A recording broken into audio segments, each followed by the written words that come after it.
नमस्कार दोस्तों, success platform पे आप सभी का स्वागत है। आज की इस वीडियो में वर्णमाला का हम पूरा रिवीजन करेंगे। जो इस वीडियो में 50 क्वेश्चन है।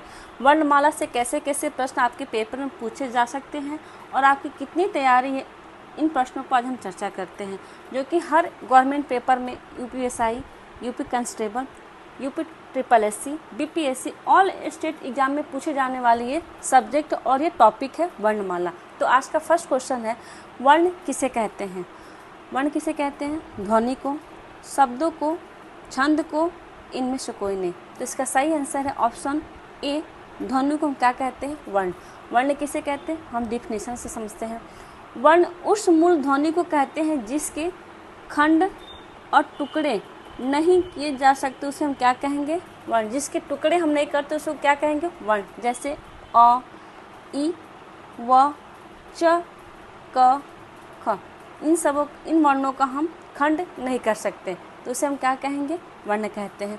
हिंदी में ध्वनियाँ कितनी प्रकार की होती है? पेपर में आएगा क्वेश्चन कि हिंदी में ध्वनियाँ कितने प्रकार की होती है? दो। कौन सा? स्वर और व्यंजन। सही।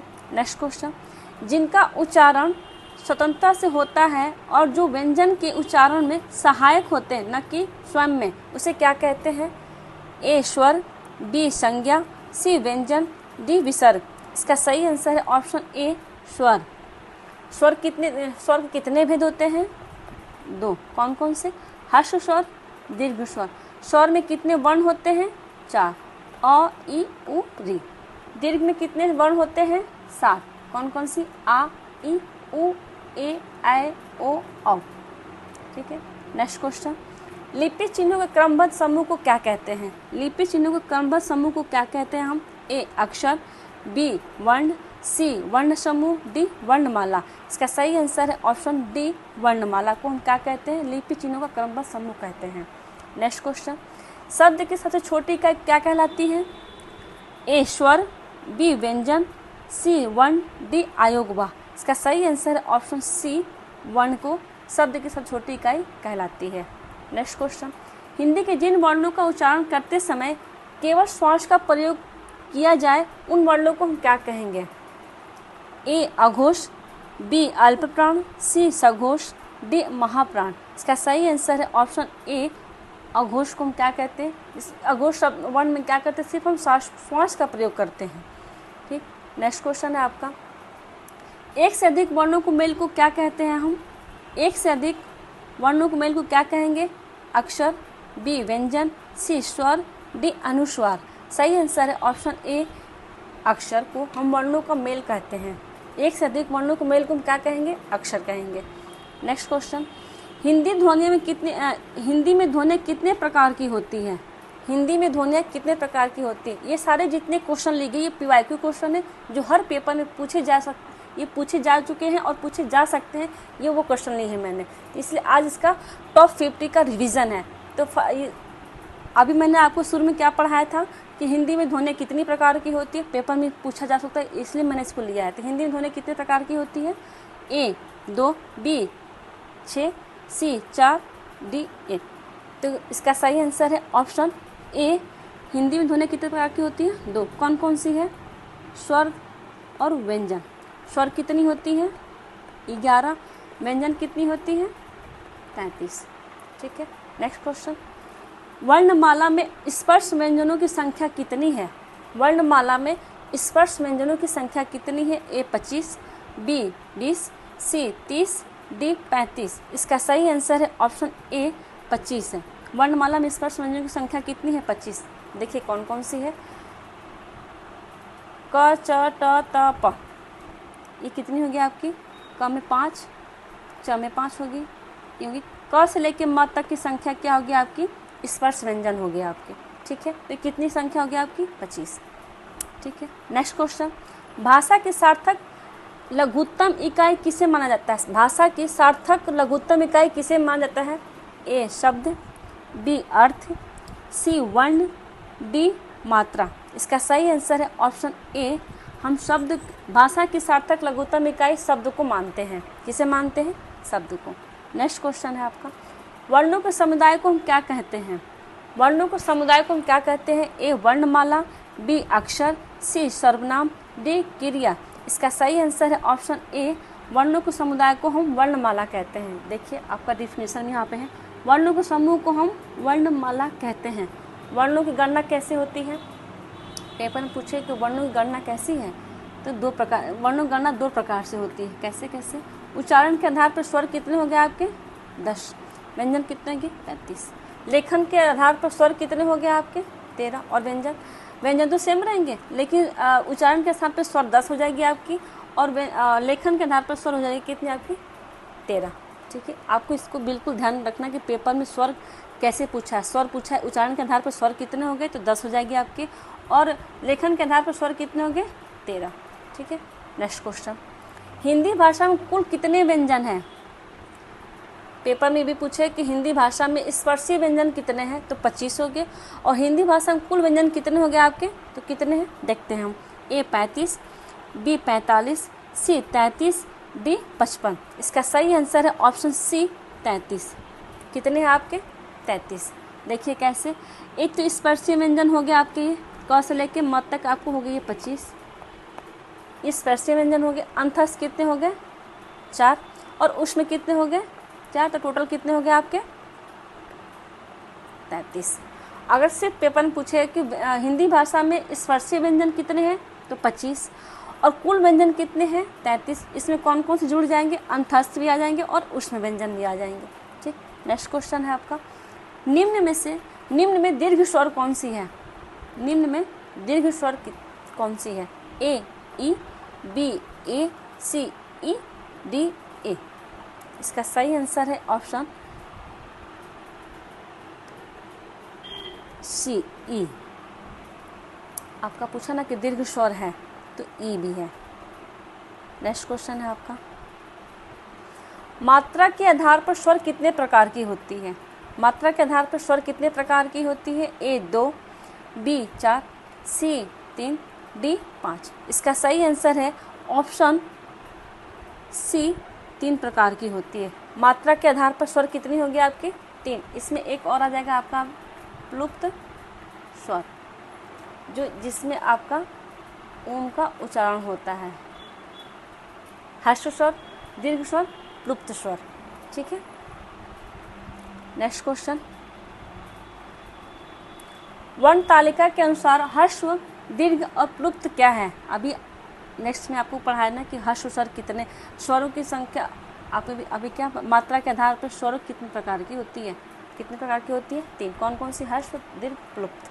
नेक्स्ट क्वेश्चन है कि वर्ण तालिका के अनुसार ह्रस्व, दीर्घ और प्लुप्त क्या है ये आपका?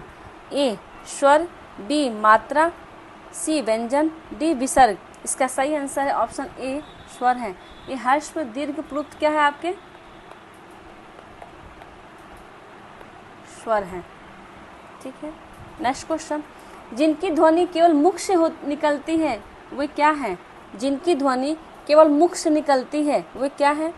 ए वृत्ताकार स्वर, बी अनुनासिक स्वर, सी समृद्ध स्वर, डी निर्नुनासिक स्वर। इसका सही आंसर है ऑप्शन डी, निर्नुनासिक स्वर होते हैं, जो सिर्फ केवल मुख से निकलती है, उसे क्या कहेंगे हम? निर्नुनासिक स्वर। नेक्स्ट क्वेश्चन है आपका, कंठ तालव्य कौन सा है? कंठ तालव्य कौन सा है? ए उ, बी ए ऐ, सी र श, डी अ आ। इसका सही आंसर है ऑप्शन बी, ये कंठ तालव्य भी है। कंठ तालव्य मतलब ये कंठ से और तालव्य दोनों से, कंठ और तालव्य के तरफ होती है, ए और ऐ। नेक्स्ट क्वेश्चन है, निम्नलिखित में से कौन सा मूल दीर्घ स्वर नहीं है? क्या पूछा गया है? निम्न में से कौन सा मूल दीर्घ स्वर नहीं है? ठीक, ए आ, बी ई, ए आ, बी ई, सी उ, डी ओ। आपका क्या मूल दीर्घ स्वर नहीं है? इसका सही आंसर होगा ऑप्शन डी, ओ। ये मूल दीर्घ स्वर नहीं है। ठीक, नेक्स्ट क्वेश्चन, हिंदी भाषा में ह्रस्व स्वरों की संख्या कितनी है? ह्रस्व स्वरों की संख्या कितनी है? ए 11, बी 7, सी 4, डी 2। कितनी ह्रस्व स्वरों की संख्या कितनी है? ऑप्शन सी 4 इसका सही आंसर है। ह्रस्व स्वरों की संख्या कितनी? 4। पेपर में पूछ देगा दीर्घ कितनी संख्या है? 7। ठीक। प्लुप्त कितनी है, ये तो त्रिमात्रिक होती है प्लुप्त। इसको क्या बोलते हैं, द्विमात्रिक। इसको क्या बोलते हैं, एक मात्रिक। नेक्स्ट क्वेश्चन, किस स्वर के उच्चारण में दीर्घ स्वर से भी अधिक समय लगता है। हर्ष स्वर में क्या है, हर्ष स्वर में थोड़ी सी कम समय लगता है, दीर्घ में उससे भी अधिक समय लगता है, लेकिन प्लुत में सबसे अधिक समय लगता है। तो हर्ष को हम क्या बोलते हैं, एक मात्रिक। दीर्घ को क्या बोलते हैं, द्विमात्रिक। और प्लुत को क्या बोलते हैं, त्रिमात्रिक। तो पेपर में पूछा है किस स्वर के उच्चारण में दीर्घ स्वर से अधिक समय लगता है। ए अनुस्वार में, बी हर्ष, सी अनुनासिक, डी प्लुप्त। इसका सही आंसर है ऑप्शन डी, प्लुत में सबसे अधिक समय लगती है, क्योंकि प्लुत में क्या हम बोलते हैं, ओ, ये आपका क्या हो गया, प्लुप्त हो गया। दीर्घ में क्या आ जाएगा आपका, आ, ई, ए, ओ, ये सब क्या हो गया आपका, ये दीर्घ होते हैं 7, ओम 1 होती है, हर्ष होती है 4। ठीक है। नेक्स्ट क्वेश्चन, प्लुप्त स्वर कौन सा है। मैंने अभी पीछे क्वेश्चन बताया था, ए ओम, बी ओम, सी ओम, ओम। इसका सही आंसर है ए, ये क्या है आपका, प्लुप्त स्वर हो गया आपका। निम्नलिखित में से कौन से शब्द में अनुनासिकता है। निम्नलिखित में से कौन से शब्द में अनुनासिकता है। ए संभावना, बी संभावित, सी संभव, डी संभालना। इसका सही आंसर है ऑप्शन डी, संभालना क्या है आपका, अनुनासिकता है। नेक्स्ट क्वेश्चन, निम्न में से कंठ वर्ण है। कंठ वर्ण कौन सा है आपका, ए ई य स, बी री र स, सी आ ह विसर्ग, ठीक, डी री स ल। आपका सही आंसर है ऑप्शन सी, आ ह विसर्ग। देखिए कंठ वर्ण में क्या क्या आता है आपका, अ, आ विसर्ग और क वर्ग और ह भी आता है कंठ वर्ण में। ठीक है। नेक्स्ट क्वेश्चन, निम्न में कंठ वर्ण कौन सा है। फिर वही क्वेश्चन, कौन सा है आपका, ए उ, बी ई, सी अ, डी ई। इसका सही आंसर है ऑप्शन सी, अ आपका क्या है, कंठ वर्ण है। देखिए इसमें आपका अ भी है। ठीक है। नेक्स्ट क्वेश्चन, स ध्वनि का उच्चारण स्थान क्या है। स ध्वनि का उच्चारण स्थान क्या है, ए दंत, बी तालु, सी मूर्धा, डी दंतालु। इसका सही आंसर होगा ऑप्शन बी, श क्या है आपका, तालव्य है, मतलब इसको तालु बोलते हैं। इसका स का ध्वनि का उच्चारण किससे होता है, तालु से होता है। ठीक है। नेक्स्ट क्वेश्चन, उच्चारण स्थान के आधार पर इय व्यंजन क्या है आपका।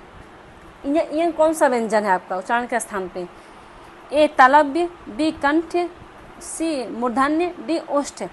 अब इय किस में आती है आपकी, क ख ग घ अंगा, एक कंठ होगी, च छ ज झ इय होगी, तो क्या हो गया आपका ए हो जाएगा तालव्य। ठीक है। नेक्स्ट क्वेश्चन, ई च छ ज झ इय का उच्चारण किससे होता है। अभी वही पेपर में पूछा है, च छ ज किससे होता है आपका, ए कंठ से, बी मूर्धन्य से, सी तालव्य से, डी ओष्ठ से। तो इसका सही आंसर है ऑप्शन बी, ऑप्शन सी तालव्य से। देखिए इसमें हम देखते हैं आपका, देखिए तालव्य से कौन सा, तालु से क्या क्या होगा, च वर्ग आ गया, ई य और श, ये क्या होगा आपका, तालव्य से। ठीक है।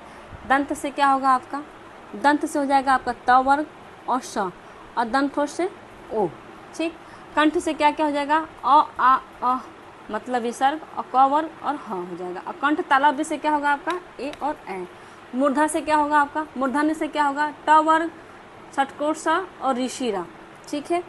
दंत मूल से क्या होगा, दंत मूल जिसको पेपर में पूछेगा दंत मूल का उच्चारण किससे होता है, दंत मूल वर्ण कौन सा है, र और ल। ठीक। ओष्ठ से क्या होगा, प वर्ग हो जाएगा और उ हो जाएगा। ओष्ठ कंठ क्या हो जाएगा आपका, ओ औ आ। ठीक है। नेक्स्ट क्वेश्चन, किस व्यंजन का उच्चारण स्थान तालव्य है। क्या आपको बताया था, क वर्ग हो जाएगा कंठ, च वर्ग हो जाएगा आपका तालु, ठीक, त हो जाएगा आपका मूर्धा,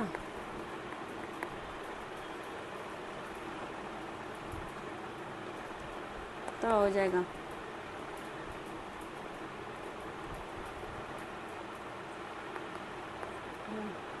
हो जाएगा आपका ओष्ठ। ठीक, तो किस व्यंजन का उच्चारण तालव्य से होता है? किसका होता है? क ख ग घ अंग, ये तो क से हो गया, कंठ से हो जाएगा आपका। प फ भ भ म, च छ ज झ झ, च छ ये हो जाएगा आपका तालु। प फ ब ये ओष्ठ हो जाएगा। ये त थ द न ये आपका मूर्धा से हो जाएगा। इसका सही आंसर हो जाएगा आपका ऑप्शन सी, झ क्या है आपका तालव्य है। ठीक है, नेक्स्ट क्वेश्चन, यह का उच्चारण स्थान है, यह का उच्चारण स्थान किससे होगा आपका? ऑप्शन डी तालु से होगा। ठीक, नेक्स्ट क्वेश्चन, स का उच्चारण स्थान, फिर वही क्वेश्चन रिपीट हुआ है, ऑप्शन बी तालु से होगा आपका। ड का उच्चारण स्थान क्या होगा आपका? ये अंगा नहीं है, ड है, ट ठ ड, ट ठ ड ढ, तो इसका उच्चारण स्थान किससे होगा आपका? ए नासिकीय से, बी मूर्धन्य से, सी कंठोष्ठ से, डी कंठ तालव्य से। इसका ऑप्शन होगा ऑप्शन बी मूर्धन्य से। ड का उच्चारण किससे होता है? मूर्धन्य से होता है। हिंदी की मूर्धन्य ध्वनियाँ कौन कौन सी है? अभी मैंने पिछला पेपर बताया था कौन कौन सी है। च छ ज झ इया, ये तो हो जाएगा आपका तालु। प फ ब ये हो जाएगा आपका ओष्ठ। ट ठ ड ढ आपका ये हो जाएगा मूर्धा। और त थ द हो जाएगा आपका किससे?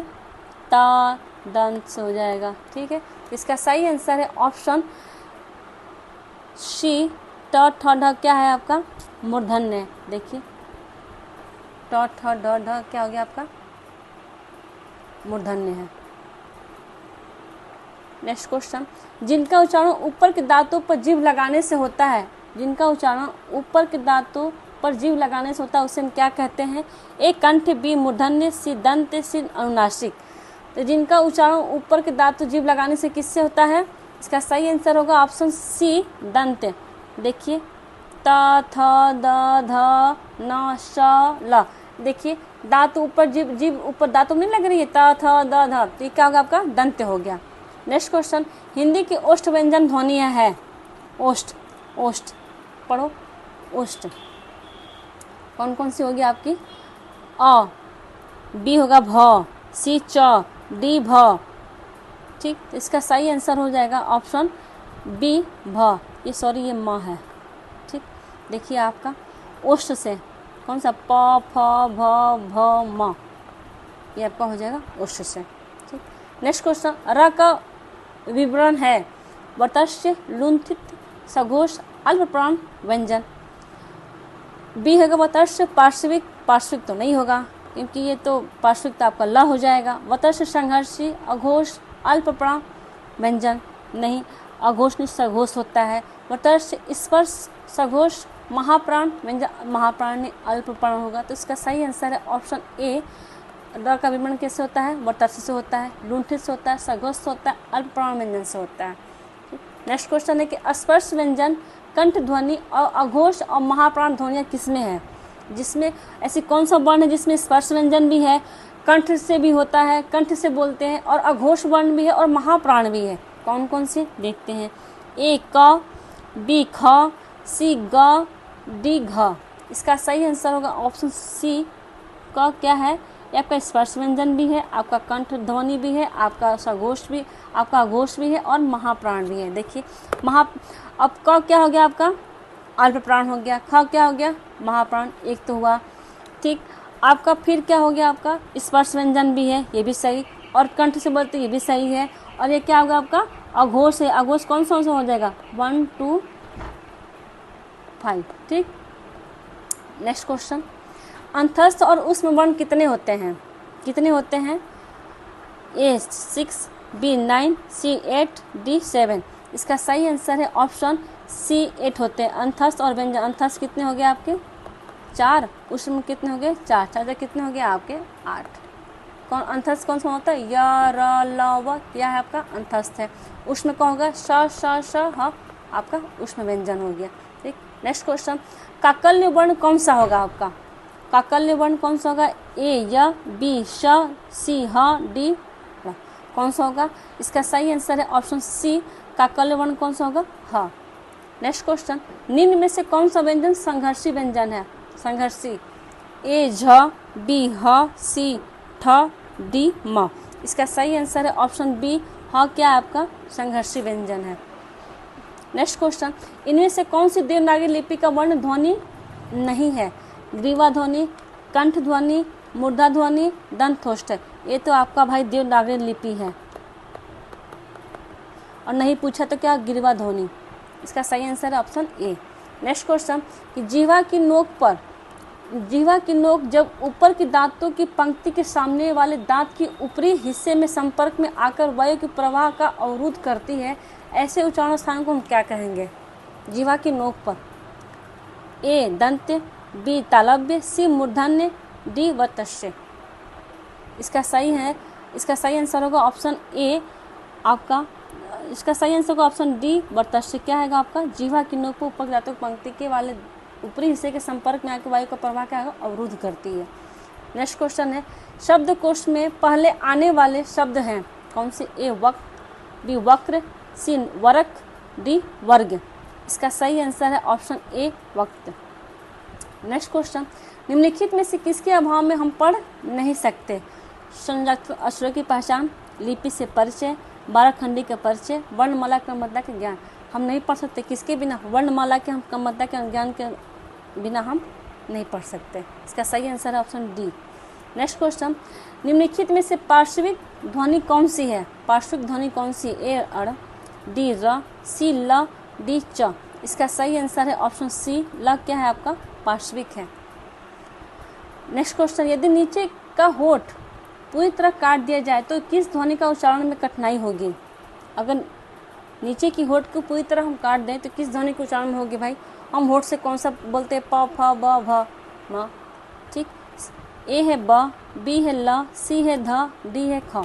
इसका सही आंसर है ऑप्शन ए ब, प, फ, भ, म। तो ब से क्या होगा? हम ओठ से बोलते हैं। नेक्स्ट क्वेश्चन, हिंदी वर्णमाला में छ और ड के बीच के ठीक बीच में कौन सा अक्षर आता है? छ और ड के बीच, च, छ, ज, झ, इ, ट, ठ, ड, ढ।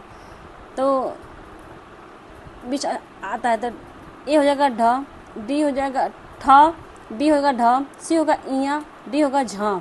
इसका सही आंसर है ऑप्शन सी इया। नेक्स्ट क्वेश्चन, उच्चारण की दृष्टि से संबल ध्वनि का कौन सा वर्गीकरण है? उच्चारण की दृष्टि से संबल ध्वनि का कौन सा वर्गीकरण है?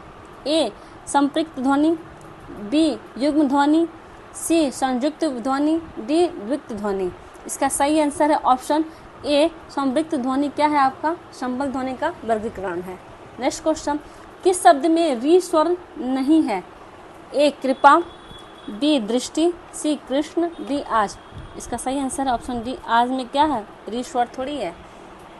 नेक्स्ट क्वेश्चन, किन ध्वनियों को अनुस्वार कहा जाता है? ए स्वर के बाद आने वाली नासिकीय ध्वनि, बी स्वतंत्र रूप से उचित ध्वनियाँ, सी स्वर के साथ आने वाली ध्वनियाँ, डी व्यंजन के बाद आने वाली ध्वनियाँ। इसका सही आंसर है ऑप्शन ए स्वर के बाद आने वाली ध्वनि नासिकीय ध्वनियाँ कहलाती है। नेक्स्ट क्वेश्चन, हिंदी वर्णमाला में ऊष्म व्यंजन कितने होते हैं? 4। कौन कौन सी है? श, श, श, ह। इसका सही आंसर है ऑप्शन ए श, श, ह। नेक्स्ट क्वेश्चन, व्यंजन और स्वर के संयुक्त रूप से क्या कहते हैं? व्यंजन और स्वर को संयुक्त रूप से हम क्या कहते हैं? ए वर्ण, बी ध्वनि, सी अक्षर, डी वाक्य। इसका सही आंसर है ऑप्शन सी अक्षर को हम क्या कहते हैं? व्यंजन और स्वर के संयुक्त रूप को व्यंजन कहते हैं। Thank you. आज की आपकी वीडियो अच्छी लगी है तो like and share and subscribe करें।